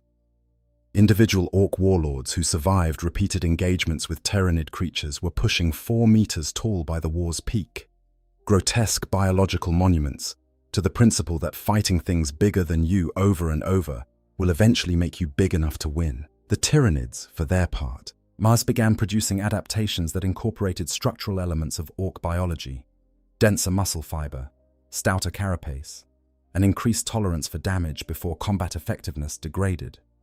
The swarm that eventually emerged from the Octarius system was measurably more dangerous at the individual organism level than the swarm that went in. Kryptman had intended a mutual consumption. He got a mutual upgrade instead. Leviathan's main thrust eventually reached Baal, the homeworld of the Blood Angels.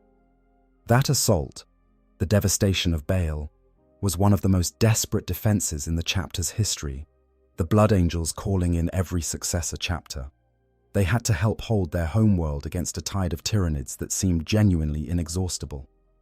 They were saved, ultimately, by the arrival of Robut Guilliman himself, the Primarch, recently resurrected in the era Indomitus, leading a fleet of Indomitus crusade forces, and by something stranger still, a demonic force of Khorne, whose servants apparently found the Tyranids sufficiently offensive to their patrons' preferences that they tore into the swarm from the other side. The Tyranids, remember, cannot be corrupted by chaos and provide no sustenance to demonic entities. Chaos has no interest in them as sources of souls. They are, from the perspective of the ruinous powers, simultaneously useless and annoying, living creatures that are functionally immune to corruption because there is nothing individual enough about them to corrupt. Khorne's demons apparently found this unsatisfying and simply destroyed them out of something that might have been frustration. And now, in the current era, the era Indomitus, after the formation of the Great Rift, Leviathan has returned in its largest form yet, the Fourth Tyrannic War, attacking from the relatively undefended western reaches of the galaxy, while the Imperium is stretched thin, dealing with everything the Great Rift brought with it. The 3 new tendrils, Hive Fleet Nautilon, Hive Fleet Promothor, and Hive Fleet Grandillus, are described as moving in parallel toward their ultimate destination, Terra, the seat of the Emperor, the heart of the Imperium, the source of the Astronomicon. They have always been heading there. They have just been eating along the way. Section 9. The Shadow in the Warp. We need to talk about this more carefully than most accounts do, because it's genuinely one of the most remarkable phenomena in the setting. The Shadow in the Warp is the psychic presence of the Tyranid hive mind manifesting in the warp, the dimension that underlies all of real space, the medium through which all interstellar communication and navigation occurs for virtually every species in the galaxy. When a hive fleet approaches, was its psychic mass, the combined weight of millions of interconnected minds, all operating in tight psychic concert, all broadcasting the hive mind's synaptic directives at every moment, creates a kind of static, a noise so enormous that it drowns out everything else. This is what worlds experience before they know they're being invaded. There is no declaration of intent, no visible approach. The first sign is silence.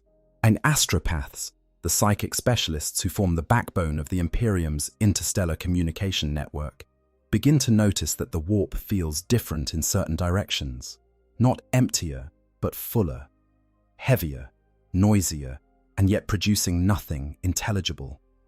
Like trying to listen for a specific voice in a stadium during a deafening crowd, except the crowd's noise is also somehow hostile, also somehow pushing back at you. If an astropath tries to send a message through an area affected by the shadow, they experience it directly. It's not just difficult, it's painful. The alien psychic static of the hive mind scrapes across their consciousness like a blade, forcing its way into their thoughts, filling their mind with the sound of a billion non-human minds thinking in concert, not thinking anything communicable, not expressing any comprehensible thought, just existing at full psychic volume. The way a city sounds when you hold your ear to the ground. The astropath cannot filter it out. They cannot push through it.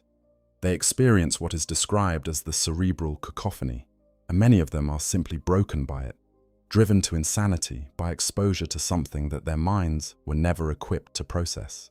For navigators, who need to read the warp visually, they're navigating their ships through the Imperium by reading the psychic landscape and following the Astronomican's beacon. The shadow is even more directly disabling. They go blind. The warp under the shadow. In the warp isn't empty, it's opaque.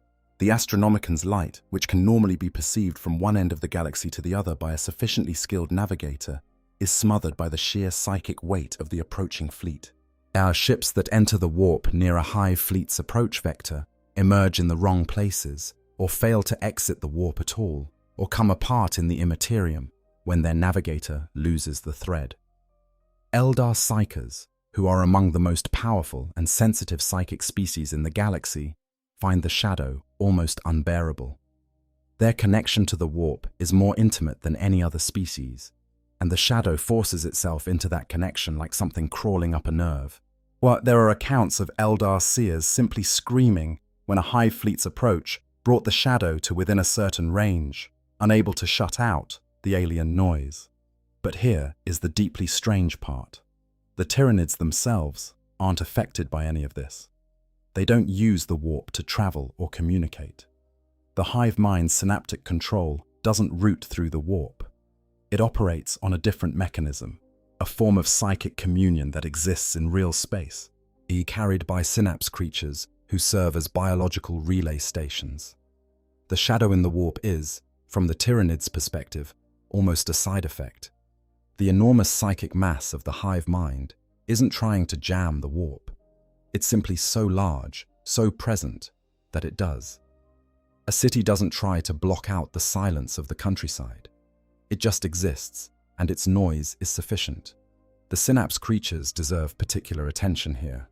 Because they are the mechanism by which the hive mind actually controls its army in the field, and the reason why Tyranid forces don't simply become incoherent chaos when individual organisms are killed. A synapse creature, hive tyrants, warriors, zoanthropes, and several others, carries within it an unusually strong psychic connection to the hive mind, as strong enough to receive and relay the hive mind's directives across a local area and extend the hive mind's influence to non-synaptic organisms within range.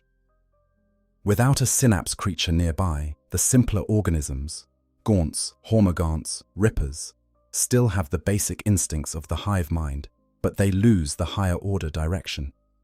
They become what is called unsynaptic instinct, simple, direct, driven by the most basic imperatives of consume and kill, without the tactical sophistication that makes a properly synapse-controlled swarm so dangerous. This is why killing synapse creatures is the single most effective tactical goal in anti-Tyranid warfare, more effective even than killing hive tyrants or bioships. A squad of Tyranid warriors controlling a broad swarm can be worth more tactically than any single large creature, but because eliminating them collapses the local command structure and turns what was a coordinated assault into an uncontrolled mob. The Tyrannic War veterans learned this at enormous cost at Macragge. The Death Watch built entire doctrines around it. The bolter shells of the scythes of the Emperor have had a preferred target hierarchy, synapse first, everything else second, for decades. The problem, of course, is that the hive mind learns this too. Every time synapse creature targeting proves effective, the hive mind notes it. The next generation of fleets produces synapse creatures that are harder to identify, better armored, better at staying out of the target priority of skilled anti-Tyranid forces. The hive mind will eventually produce synapse organisms that are effectively invisible to the tactical doctrines built to kill them. Maybe it already has. There is a theological dimension to this that the Imperium has not fully reckoned with. The Chaos Gods exist in the warp. They are entities made of psychic energy, fed by the emotional output of every living mind. The shadow in the warp doesn't threaten them directly. They are too powerful, too deeply embedded in the warp itself to be disrupted by even the Tyranid hive mind. But the presence of the shadow in areas where a hive fleet operates does suppress the demonic activity that normally accompanies areas of high psychic activity. Demons find it much harder to manifest in the vicinity of a hive fleet. The shadow suppresses their ability to push through into real space, because the warp in that area is functionally too noisy for them to navigate effectively. This means that planets under Tyranid invasion, as terrible as that situation is, are temporarily protected from demonic incursion while the invasion proceeds. The irony is almost cosmic in scale. The worst possible threat to organic life in the universe is also, as a side effect, one of the most effective anti-chaos weapons ever encountered. Hive Fleet. Kronos, a splinter fleet that separated from Leviathan in the current era, seems to have been specifically adapted to exploit this principle. It has been shaped by the hive mind to maximize the shadow in the warp, thus producing an even more intense psychic suppression field around itself than typical fleets generate. It actively targets areas of chaos activity, sealing warp rifts, destroying demonic incursions, and consuming the worlds they had corrupted. Because warp energy is anathema to the Tyranids, it offers no biomass, no nutrition, nothing. A world heavily corrupted by chaos is a wasted resource. Kronos' adaptation is essentially the hive mind's immune response to the problem of chaos consuming its food supply. The galaxy, stripped of context, would find this hilarious. The implacable devouring swarm has developed a specialized subfleet to deal with the other implacable devouring force. In the grim darkness of the far future, there is occasionally something that is technically funny, even if it doesn't feel that way from the inside. Section 10. What they actually found so. After all of this, the long crossing, the Pharos signal, the slow awakening, the 10,000 years of travel, the first probing approaches, the vanguard infiltration, the 3 Tyrannic Wars. What did the Tyranids actually find when they got here? They found something they had never encountered before, something genuinely, deeply unprecedented in their long history of devouring galaxies. They found the warp. This galaxy, unlike presumably every other galaxy the Tyranids have consumed, is thoroughly saturated with psychic energy. The warp in our galaxy is not just a navigational hazard or a communication medium. It is alive. It is inhabited. 4 entities of incomprehensible power, the Chaos Gods, Khorne, Tzientch, Nurgle, and Slaanesh, dwell within it, fed by the emotional output of every living mind in the galaxy. There is a direct, real-time relationship between the collective emotional state of every creature capable of feeling and the state of the warp. Joy, rage, grief, ambition, decay, pleasure, all of it generates psychic energy that flows into the warp and feeds these beings. And in turn, those beings push back into reality in the form of mutations, demonic incursions, warp storms, and the corruption of anything weak enough to be influenced. The Tyranids have no analogue for this in their experience. For a species that has consumed galaxy after galaxy, ask the Milky Way would have seemed profoundly strange from the moment they first sensed its psychic output. Other galaxies presumably also have life, also have minds, also generates psychic energy. But in other galaxies, that energy diffuses. It radiates outward and dissipates. Here, it is captured. It is gathered. It feeds entities that actively cultivate and intensify it, creating a positive feedback loop of psychic energy that makes the Milky Way many times more psychically active than any other galaxy of comparable age and population should be. Our galaxy doesn't just have life. It has an entire parallel dimension of accumulated psychic consequence, seething with entities. And those entities are deeply invested in keeping the galaxy's population alive and suffering and feeling, because that is how they feed. The Chaos Gods, in the most blunt possible terms, need the galaxy to remain inhabited. A galaxy consumed by the Tyranids is a galaxy that generates no psychic energy for them. A dead galaxy is a quiet galaxy, and a quiet galaxy is one in which the Chaos Gods starve. They are not the galaxy's allies, not even close, but they share, through a twisting and perverse logic, the galaxy's interest in not being eaten alive. The Orcs provided another surprise. Across the galaxies the Tyranids have consumed. Yet they have presumably encountered many military species, but the Orcs are specific to this galaxy, created by the Old Ones as weapons in an ancient war, and they carry within them something remarkable. The Gestalt psychic field, generated by a large enough concentration of Orcs, the collective belief of the Orc race imposing itself on reality through sheer, aggressive psychic confidence, is something the Tyranids have almost certainly never encountered before. Or when enough Orcs are in proximity and wound up to sufficient levels of mob excitement, they literally make their crude technology work better than physics should allow through collective belief. Entire weapons function on the principle of the entire Orc horde being absolutely certain they will work. The Orcs are also impossible to extinct in any conventional sense. They reproduce from spores, are fungal organisms that can lie dormant for centuries in battlefields and rubble before conditions trigger growth. An Orc spore can survive in the vacuum of space. An Orc spore can survive a nuclear weapon detonating nearby, deep underground, in the right soil. Worlds the Imperium has believed completely purged of Orc contamination have produced new Orc infestations 100 years later from spores nobody found. Yet for an organism whose fundamental strategy is to consume biological material completely and move on, this poses a unique problem. How do you eat something you can't fully eat? The Tyranids have found no complete answer. Wherever they have fought Orcs and moved on, the Orc spores remain in the ground of consumed worlds, dormant but viable, waiting for conditions to change. The Octarius War demonstrated what happens when you give those spores conditions. The Orcs didn't just fight the Tyranids, that they fed on the conflict, grew from it, used it. The Tyranids consumed everything they could get their claws on, and still the Orcs kept coming, because for every Orc the Tyranids consumed, there were spores in the soil, producing 3 more, slightly larger, slightly more adapted to the specific pressure the Tyranids were bringing. The hive mind had never encountered an organism whose death was, in the long run, a reproductive strategy. The Eldar, meanwhile, represent something the Tyranids must find deeply strange, a species that is actually dying, slowly, across millennia, but unmistakably declining.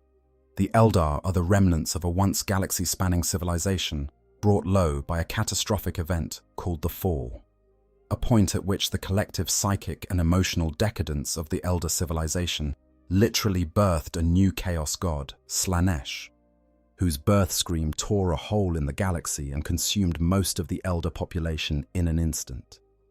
The survivors fled on craft worlds or into the webway or into barbarism, and they have been dwindling ever since. The Tyranids, encountering them, would find something fascinating, a species that is not growing, not competing, not filling its ecological niche with anything approaching the vigor that would make it a rich target. Then the Eldar are delicious in the way of fine and rare things. Their psychic richness is extraordinary, but they are thin on the ground and getting thinner. Ayandan demonstrated what happens when a craft world fully bears the weight of a Hive fleet assault. It nearly ended the Eldar entirely. And then there is humanity. From a Tyranid perspective, Humans are extraordinary. They number in the hundreds of billions, possibly more, spread across 1 million worlds in a galaxy-spanning empire. They reproduce quickly. They generate psychic energy voraciously. The sheer collective weight of 100 billion human minds feeling things all at once is staggering. They fight with a combination of adaptive intelligence and seemingly limitless manpower that makes them, for all their technological limitations, one of the hardest species in the galaxy to actually consume quickly. They don't break easily. Individual soldiers die, individual worlds fall. But the species keeps coming. Keeps adapting, keeps throwing new resources at the problem.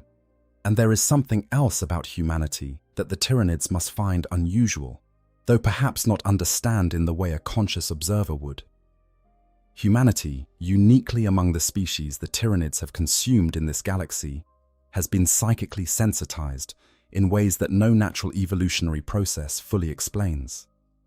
There are human psychers in every generation, individuals who can reach into the warp and pull power from it, shape it, weaponize it.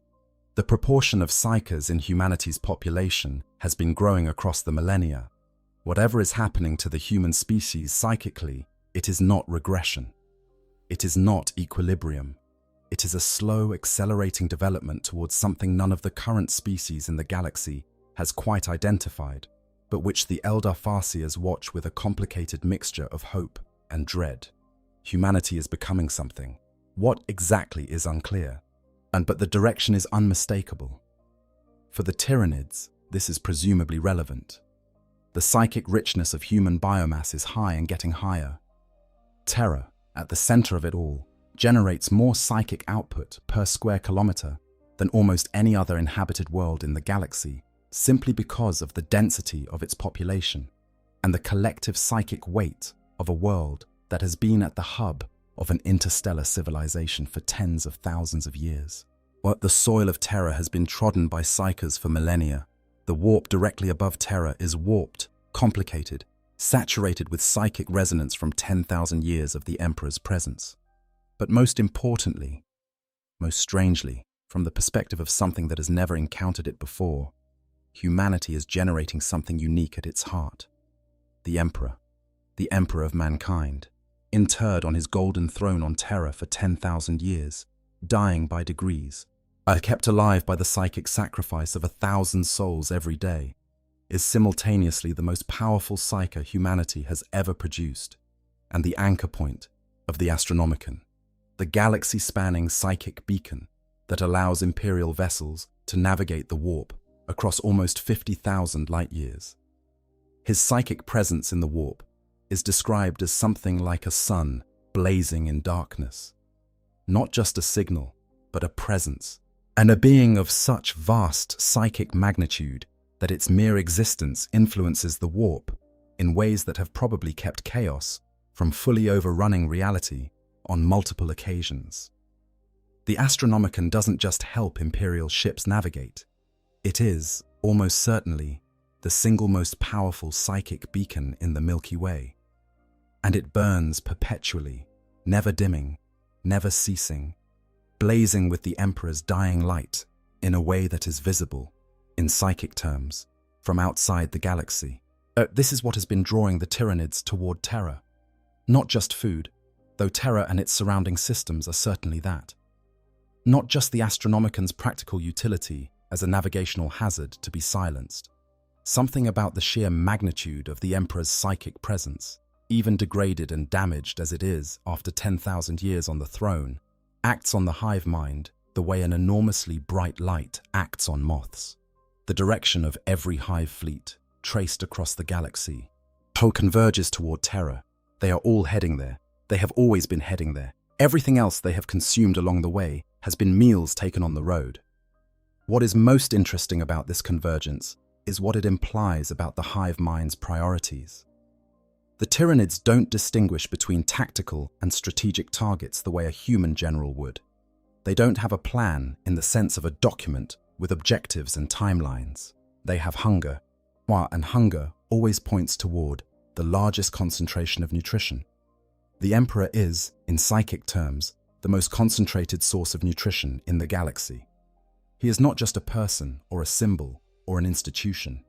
He is a living, if barely, psychic engine of incomprehensible magnitude, and the hive mind's orientation toward him is as biological as a plant turning towards sunlight. What happens when they reach Terra is not clear from the lore.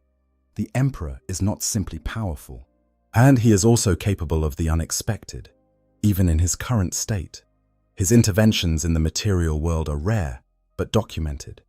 His influence on events, subtle, but real. And there is the question of what happens to the warp, to the Astronomicon, to whatever process is underway with humanity's psychic development, if the Tyranids consume Terra and reach whatever is left of him. Nobody in the setting knows this answer. Some of them are trying very hard not to think about the question. Yet the galaxy also provided something the Tyranids genuinely seem to find difficult. The Necrons. Stone dead, machine animated, generating zero biological heat, producing nothing edible, their bodies processing nothing organic. When Behemoth's tendrils passed near Necron tomb worlds, they simply changed course. There was nothing there worth stopping for. The Necrons, in their mechanical sleep, were invisible to the hunger of the hive mind. They were background scenery, interesting to no one. This is exactly why Sarek's return mattered. 60 million years of careful planning to outlast all competitors and reclaim the galaxy, and then an enemy arrived that simply wasn't interested in them. The Tyranids don't want to fight the Necrons. They don't want to conquer them or subjugate them. They want to eat everything else and leave the Necrons sitting among empty, consumed worlds with nothing to rule and nobody to rule over. That, to a being who has waited 60 million years, that is a kind of defeat so complete it required immediate action. Section 11. The question that haunts everything. There is a question buried in the Tyranid lore that never quite gets answered, and it sits at the heart of everything we've been discussing. It is the question of why. Not why do the Tyranids eat? That's simple biology at a cosmic scale. Not why did they come to this galaxy specifically? That's the Pharos, the Astronomicon, the dinner bell rung by accident. Those are the what and the how. The why I'm asking about is deeper. Why were they out there in the first place? Why were they in the void between galaxies, drifting? And perhaps most importantly, is there something they might be running from? This is not a universally supported interpretation of the lore. It's a theory, a reading of implications rather than explicit statements. But it is a theory that Games Workshop has seeded very deliberately and never quite contradicted. And it's one that changes the entire emotional register of the Tyranid threat if you sit with it long enough. The argument goes like this. The Tyranids have consumed, by some accounts, over 1,000 galaxies. Their behavior in this galaxy is consistent with what you'd expect from an organism in desperate flight. Not leisurely conquest, but frantic consumption. Eating as much as possible as fast as possible, growing and reproducing at maximum rate. They are not pacing themselves. They are not being conservative. They are throwing everything into this campaign with an intensity that doesn't quite fit the behavior of something that has all the time in the universe. What if they don't have all the time in the universe? What if, somewhere behind them in the darkness, there is something even worse? The Tyranids travel only through real space, never through the warp. This is presented in the lore as a choice. Essentially, they have no need for the warp, as they have their own mechanism, and the warp offers them nothing. But consider an alternative interpretation. What if they can't use the warp? What if the thing pursuing them is something that exists in the warp, something that can reach into any galaxy that has a psychic presence, something that hunts through the Imperium for precisely the kind of enormous psychic biomass that a hive fleet represents? Why, what if the Tyranids avoid the warp because entering it would expose them to a predator more dangerous than anything they have yet encountered in real space? There is a precedent for this kind of thinking in the setting. The Enslavers, terrible psychic predators that were one of the final factors that ended the Old One's civilization, exist in the warp and hunt psychic creatures.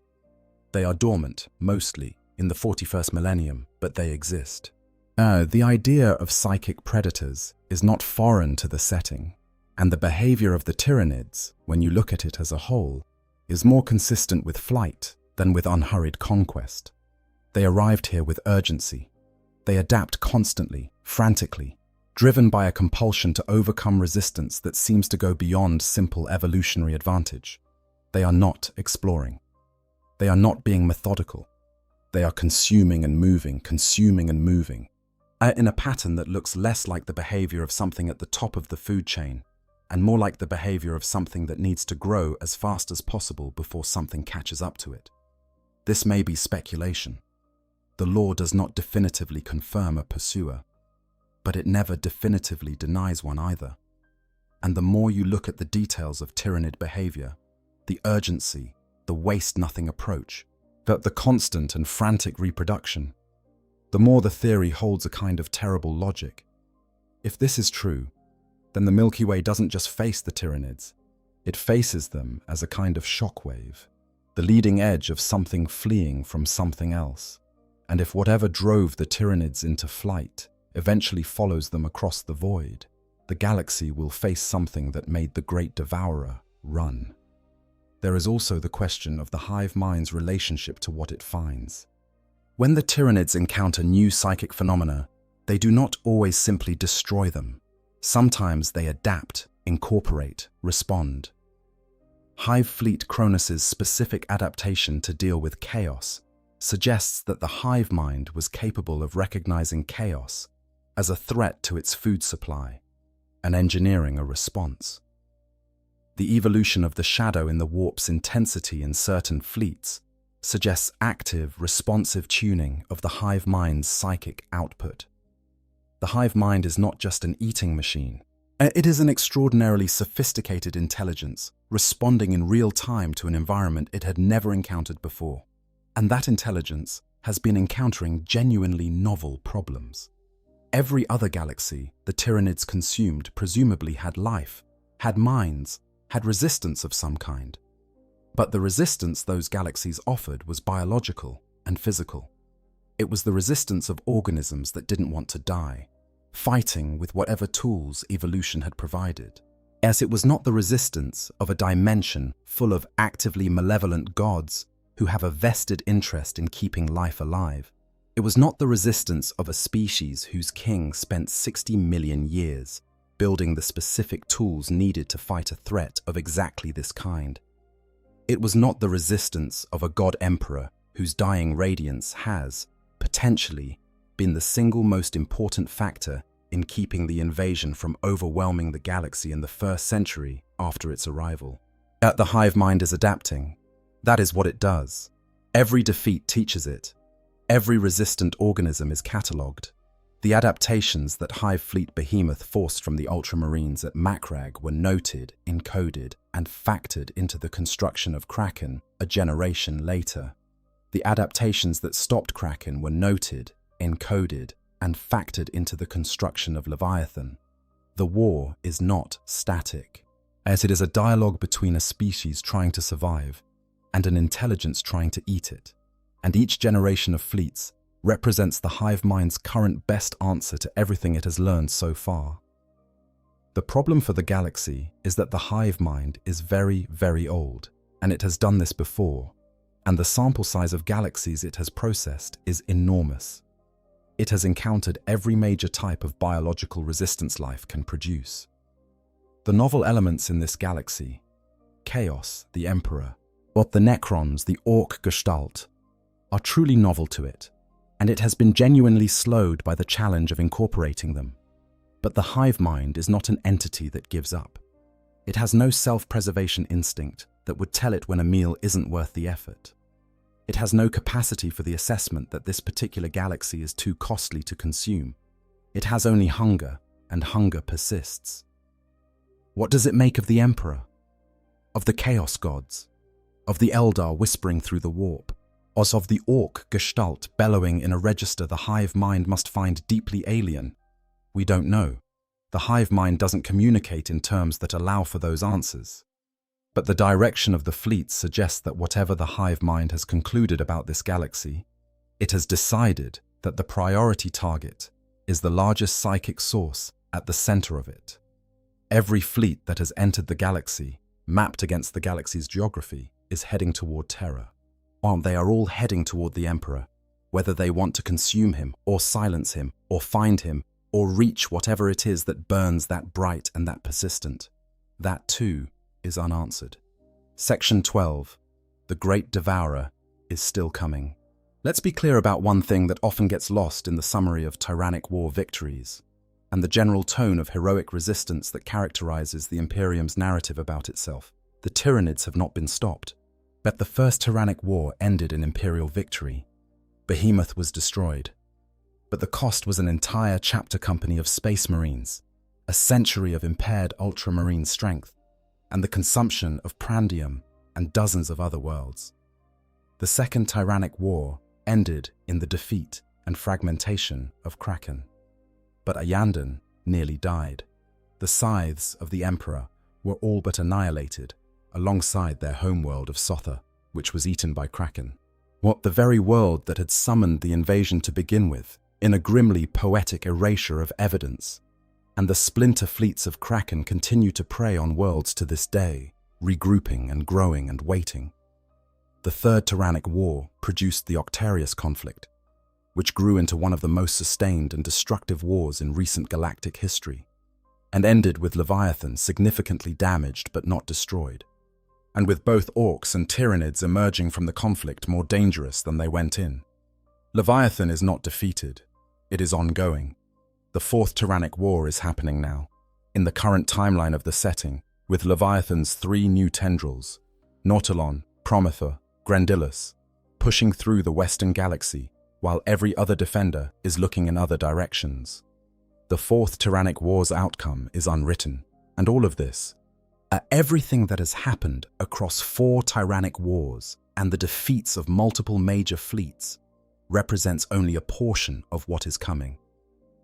Because the great, grim secret of the Tyranid invasion, stated plainly in the lore, and then somehow not fully internalized by the characters within the setting, who are too busy surviving day to day to contemplate it, is that the fleets that have reached the galaxy so far are the Advanced Tendril, the Outriders, the Vanguard. But the main body is still in the void, still drifting, still making its slow way across the darkness between galaxies, still asleep, mostly, conserving its resources, but oriented now, directed, drawn by the light of 10,000 worlds worth of psychic output, and the burning signal of the Astronomicon blazing from Terra like a star. The fleets that have struck at Macragge, at Ayandan, at Ikar IV, at Baal, at the Segmentum Pacificus, all of them combined are a fraction of what is coming. Not a 20th, possibly not a 100th. The Imperium has been fighting the Scouts. The army is still on its way. Think about what that means in concrete terms.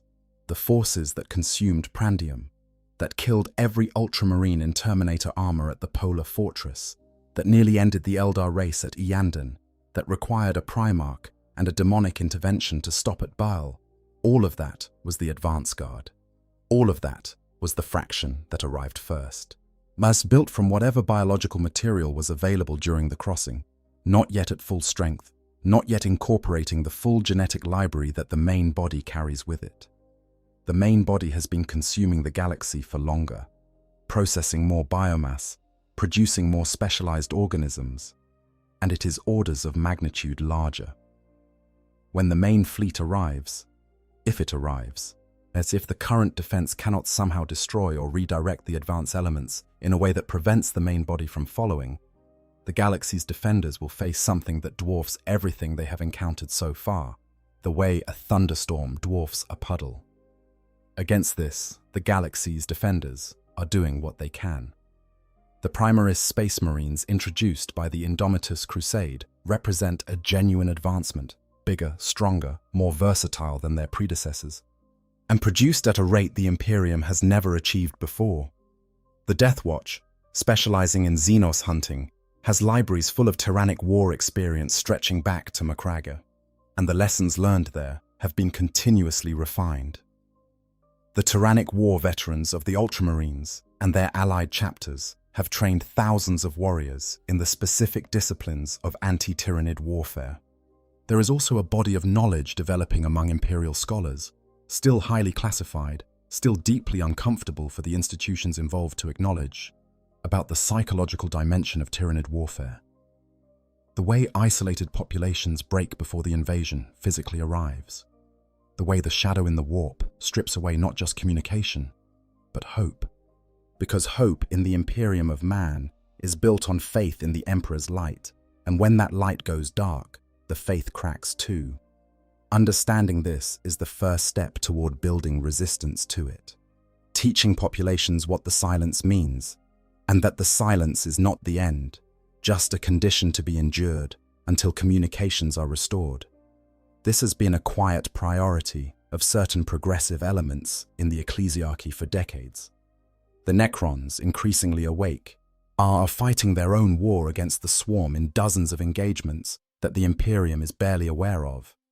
Zarek's shadow campaign continues, using Necron capabilities that no other species can match.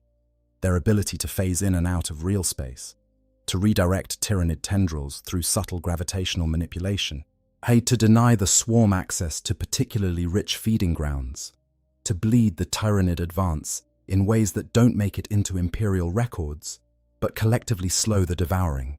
Even the Elder, desperate and dwindling, are using their power in ways that sometimes align with the galaxy's interest in not being consumed, not out of altruism, but because a consumed galaxy offers them nothing. Their Farseers look down the skeins of probability and see futures in which the Tyranids win. And those futures are blank, not merely bad, not merely dark, but genuinely empty of anything that constitutes a future at all. The void staring back. The Elder word for this kind of future is not a word easily translatable into Low Gothic, but the closest approximation is something like the ending of all thread, an image drawn from the Elder practice of reading fate through the skein, the threads of probability that a Farseer navigates. A future with no thread is a future that cannot be read because there is nothing there to read, no events, no consequences, just absence. And there is a theoretical possibility that the galaxy itself offers something the Tyranids have never encountered in their long history of consuming. This galaxy has chaos. This galaxy has the Chaos Gods. And the Chaos Gods, for all their malevolence toward every other form of life, are as threatened by a galaxy-wide bioconsumption as everyone else.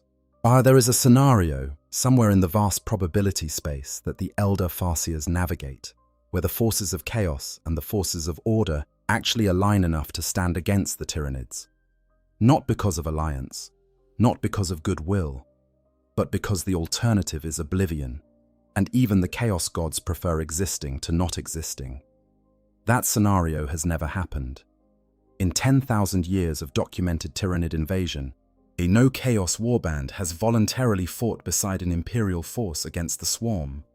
Individual chaos entities, like the Cornate demons at Baal, have independently attacked Tyranid forces when it suited them, but that is a long way from coordinated resistance. The Chaos Gods, whatever existential threat the Tyranids represent to their food supply in the long run, they have not yet reached the point of treating the situation as urgent enough to suspend their absolute hatred of everything they currently see as an enemy. Maybe they never will. Maybe the moment they would make that calculation, the moment the swarm reaches a density sufficient to actually threaten the warp's psychic supply, will be the moment too late to act. Or maybe this galaxy, uniquely infested with gods who need it alive, will find a way to weaponize that dependency. So what the Tyranids found in the void, in the end, was a galaxy unlike any they had ever consumed before. A galaxy that was louder, stranger, more psychically active, more politically complicated, more stubbornly alive than any other place in their long experience. A galaxy that had 4 gods watching it from a parallel dimension. A galaxy with an undead king who had been waiting 60 million years and came back specifically to fight them. And a galaxy with a dying emperor who still burns so bright from his ruin that the entire swarm has oriented itself toward his light. A galaxy with orcs who grow stronger in combat, an Eldar who see futures and humans who refuse to die quietly. A galaxy, in other words, that is fighting back. Not winning, not yet, not even necessarily winning in any plausible long-term scenario, but fighting back with a ferocity and a complexity and a sheer bloody-minded refusal to simply accept consumption that the hive mind has been encoding and adapting to for centuries now, and which still has not been sufficient to simply overwhelm it. The war continues. The hunger is still coming. The void is still full of things drifting toward us, their frozen dreams full of eating, their patient organisms slowly warming from hibernal slumber as they draw close enough to smell the feast. But it hasn't won yet.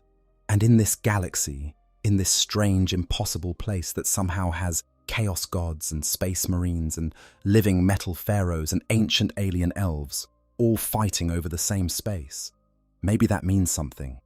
Or maybe it just means the ending will be extraordinary. This is a story that's still being written. The lore of the Tyranids reaches back to some of the very first days of Warhammer 40,000. Back to when the designers were building something genuinely nightmarish for the first time.